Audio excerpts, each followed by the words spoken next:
আমার জীবনে সাদামাটা ঈদ মনে হয় আমি এই বছর কাটিয়েছি। তারপর কেমন যেন ভিতর থেকে একটা শান্তি লাগতেছে।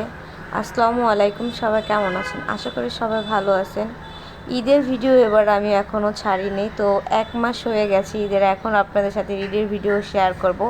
আমার জীবনের সবথেকে সাদামাটা ঈদ ছিল এইটা। মানে কোনো রকম রং নাই, খেলা নাই, আনন্দ নাই, কিন্তু তারপরও অনেক বেশি ভালো লাগতেছে। তো এখানে ছোট বোন বম ছিল।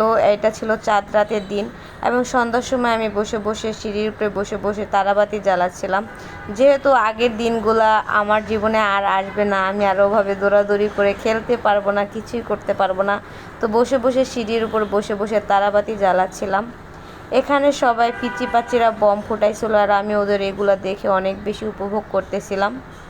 আমাদের সময়ের সাথে সাথে আমাদের জীবনের রঙগুলোও চলে যায়, তাই না? যত টাকা পয়সাই হোক না কেন, সময় মতো যদি কিছু না হয় তাহলে কখনোই সম্ভব না। শৈশবের যে আনন্দটা, এটা শৈশবেই চলে যায়। এই যে ওরা যেরকম মজা করতেছে, আমাদের ভিতর থেকে কিন্তু এটা কখনোই আসে না। বড় হয়ে গেলে হয়তো ঈদ এই জিনিসটা ভালো লাগে, কিন্তু বাচ্চাদের মতো যে একটা আনন্দ, এটা কখনোই ভিতর থেকে আসে না। যাই হোক, প্রতি বছর অনেক বেশি মজা করেছি, আনন্দ করেছি। হয়তো এবছর আমি আর করতে পারি নাই। সকালবেলা ভোরে 2 বোনে উঠে গেছি, তো হাজব্যান্ড এদিকে নামাজে গেল, তাকে রেডিমেডি করিয়ে নামাজে পাঠাইলাম।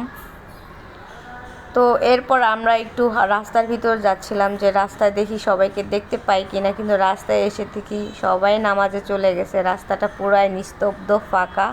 মানে এই অবস্থা। ছোটো বোন তো এখানে নাচানাচি করতেছে, মানে তার কি আনন্দ! এই বয়সে তার যে আনন্দটা হচ্ছে, এটা কিন্তু আমাদেরও হয়েছিল, কিন্তু এখন আর হয় না। কারণ এখন মনে হয় যে ঈদ আসবে, এটাই, কিন্তু এর চেয়ে বড় কিছু আর মনে হয় না। এরপর বাড়িতে আসার পরে আমি গ্যাসের চুলায় বসে বসে চিপ ভাজছিলাম, আর আম্মু বাইরে সেমাই রান্না করতেছিল। তো এখানে ভাই এখন এমন একটা জিনিস হয়েছে, কি বলবো। আগে হয়তো একজনের বড় গামলা গামলা করে সেমাই রান্না করতো, পাতিলে করে সেমাই রান্না করতো, ওইগুলা শেষ হয়ে যাইতো। আর এবার মানে কি বলবো, মানে বাসায় কেউ সেমাই খেতে আসে না ভাই। এই জিনিসটা আমার অনেক বেশি খারাপ লেগেছে, যে গ্রামের মানুষও কেমন হয়ে গেছে, যে একজনের বাসায় একজন সেমাই খেতে আসে না। তো এরপর আমরা কিছুক্ষণ বাড়িতে কাটানোর পর আমার খালামণি বারবার কল দিতেছিল। আর জান্নাতি ঈদের ড্রেস পরে ঘুরে এসেছে। এটা জান্নাতুলের সেকেন্ড ড্রেস ছিল, তো ওইটার ভিডিও আমার করা হয় নাই। তো খালামণি বারবার কল দিতেছে যে আমাদের বাসায় আসো, বাসায় আসো। তো তারপরে আমরা খালামণির বাসায় চলে আসলাম। আর এই জায়গায় এসে তো আমার খালামণির হাতের মানে মজাদার সেমাই খেলাম। আমার খালামণির হাতের সেমাই এত বেশি মজা, আপনাদের সাথে কখনো একদিন শেয়ার করব যে সে কীভাবে সেমাই রান্না করে।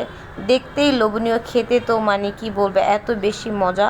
তো এখানে এই যে আমাদের সেমাই এবং শরবত দেওয়া হচ্ছিল। তো আমার বোন বলল যে দুলাভাইকে আমি একটু আদর আপ্যায়ন করে খাওয়াবো, দাও আমাকে একটু ভিডিও করে দাও। তো খাওয়া দাওয়া শেষ করে এই যে এখন আমরা বাড়ির উদ্দেশ্যে রওনা দিতেছি। এই ছিল 2025 সালের সাদামাটা ঈদ। আমার কেমন লেগেছে অবশ্যই কমেন্ট করে জানাবেন।